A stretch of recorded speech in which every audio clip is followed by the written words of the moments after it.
padroeira de um povo a lutar, a gente mineira te quer exaltar, não só lá na serra. Amado irmão, amada irmã, a graça de Deus nos congrega de modo amoroso aqui ao redor da amada Mãe Maria para escutarmos a palavra santa e esta interpelação possa abrir nossos corações para o seu amor.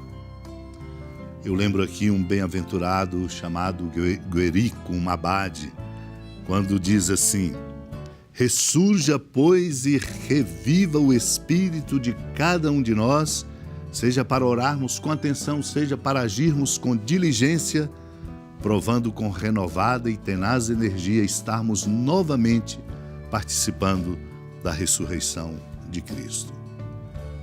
E ele diz, e na verdade é um sinal da volta do homem à vida, a sua ação eficaz e diligente. Mas sua perfeita ressurreição, tanto quanto possível neste corpo mortal, só ocorre quando abre os olhos para a contemplação, pois a inteligência não pode recebê-lo antes que o coração reze, dilatado por frequentes aspirações e ardentes desejos, a fim de se tornar capaz de tão grande majestade. A ressurreição progride em nosso íntimo, meu irmão, minha irmã, à medida que nosso coração se dilata com a prática da oração. A ressurreição se torna perfeita quando nossa alma é iluminada pela contemplação. Por isso vale o convite. Esforçai-vos, pois, por ressuscitar sempre mais, subindo os degraus da virtude e progredindo numa vida mais santa para chegardes, enquanto é possível, como diz o apóstolo Paulo, até a ressurreição de Cristo dentre os mortos, ele que vive e reina pelos séculos. A palavra que agora vamos escutar nos toque e nos faça assumir este compromisso de sempre ressuscitar, de refazer a nossa vida no amor de Deus. Naquele tempo, disse Jesus a seus discípulos: é inevitável que aconteçam escândalos, mas ai daquele que produz escândalos. Seria melhor para ele que lhe amarrassem uma pedra de moinho no pescoço e o jogassem no mar, do que escandalizar um desses pequeninos. Prestai atenção. Se o teu irmão pecar, repreende-o. Se ele se converter, perdoa-lhe. Se ele pecar contra ti 7 vezes num só dia e 7 vezes vier a ti dizendo estou arrependido, tu deves perdoá-lo. Os apóstolos disseram ao Senhor: aumenta a nossa fé. O Senhor respondeu: se vós tivesseis fé, mesmo pequena como um grão de mostarda, poderíeis dizer a esta moreira: arranca-te daqui e planta-te no mar, e ela vos obedeceria. Amado irmão, amada irmã, o Senhor nos mostra o caminho da nossa força, que não vem de nós, nem mesmo da nossa inteligência, com toda a força da sua racionalidade e com toda a beleza da sua iluminação. A nossa força vem da nossa fé. Por isso os discípulos suplicam ao Senhor, orantes, como nós devemos fazer, aumenta a nossa fé, para que nós possamos ser capazes de ver para além daquilo que é evidente e, de fato, nos fazer tocar pela força do amor de nosso Deus. Do contrário, nós seremos pedra de tropeço. Como diz o Senhor, inevitável que aconteçam escândalos, mas ai daquele que produz escândalos. Quando nós, irmãos e irmãs, não temos em nós a força da fé e a sabedoria que dela vem, nós escorregamos e provocamos escândalos, tornamo-nos pedra de tropeço na vida dos outros.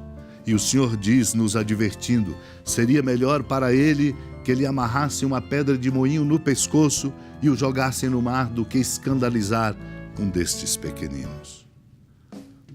Por isso temos entre nós uma mútua responsabilidade de nos ajudarmos.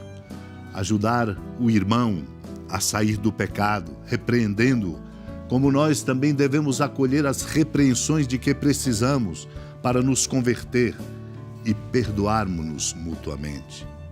Por isso o Senhor sempre recomenda: se alguém pecar contra ti 7 vezes num só dia e 7 vezes vier a ti dizendo estou arrependido, deves perdoá-lo. É preciso ter uma largueza de alma e de coração para poder reconciliar-nos, para poder de verdade conduzir a nossa vida na direção do amor. Isso não se faz apenas com uma lógica, nem mesmo com a força da racionalidade, que nunca atinge esta competência de perdoar na força do amor. E é por isso que entendemos o pedido dos discípulos: aumenta a nossa fé. E o Senhor explicita dizendo: o que pedis é de fato aquilo que conta, porque se tivesseis fé, mesmo pequena como um grão de mostarda, poderias dizer a uma amoreira: arranca-te daqui e planta-te no mar, e ela obedeceria. A nossa força vem da nossa fé. Portanto, como diz um autor do século II numa homilia, não nos contentemos em apenas chamá-lo de Senhor. Isto não nos salvará. Não é quem diz Senhor, Senhor, diz ele, quem entrará no reino dos céus, mas quem pratica a justiça. Por isso, temos que dar testemunho de obras, e o testemunho de nossas obras vem do amor mútuo. Não cometer adultério, não difamar uns aos outros, não nos invejarmos, não vivermos de modo depravado, mas na continência e na misericórdia e na força da bondade. Que o Senhor nos ajude e que nós procuremos, abrindo nosso coração, a deixar que a sua graça nos trabalhe e a sua palavra santa nos ilumine. Supliquemos esta graça. Senhora da piedade, Mãe Virgem do Cristo Deus.